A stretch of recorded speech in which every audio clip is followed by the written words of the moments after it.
সিলেটের জকিগঞ্জ উপজেলার প্রধান অর্থকরী ফসল সুপারি।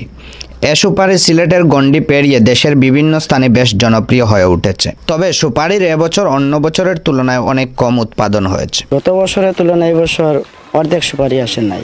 যেমন আমার বাড়িতে 50টা গাছ ছিল, 50টা গাছের মধ্যে 5টি গাছে সুপারি ধরেছে, বাকি 45টি গাছে সুপারি আসে নাই। এটা আমরা কারো কাছে কোনো সহযোগিতাও পাচ্ছি না, কারো সুপারিশও পাচ্ছি না।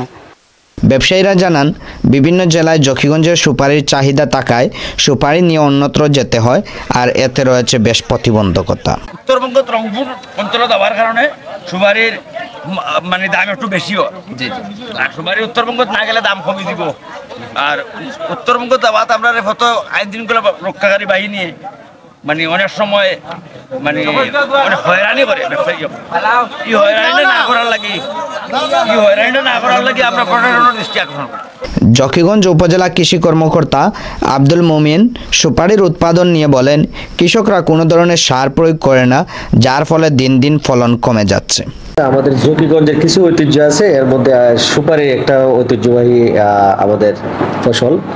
সারা বাংলাদেশের তুলনায় আমি বলবো যে আমাদের জকিগঞ্জে ভালো একটা ফলন হয়ে থাকে প্রতি বছরে, এবং তা থেকে আমাদের যে কৃষকরা ভালো মোটামুটি প্রতি বছর একটু লাভবান হয়ে থাকে। এই বছর আমাদের খারাপ মোটামুটি ভালোই হয়েছে, তারপর আশানুরূপ অনেকেই বলতেছে আশানুরূপ হয় নাই। এর কারণ হচ্ছে আমাদের কৃষক ভাইয়েরা তারা সঠিকভাবে যে সুষম সার যে দেওয়ার বিষয়টা ওটা তারা দিয়ে থাকে না। অর্থাৎ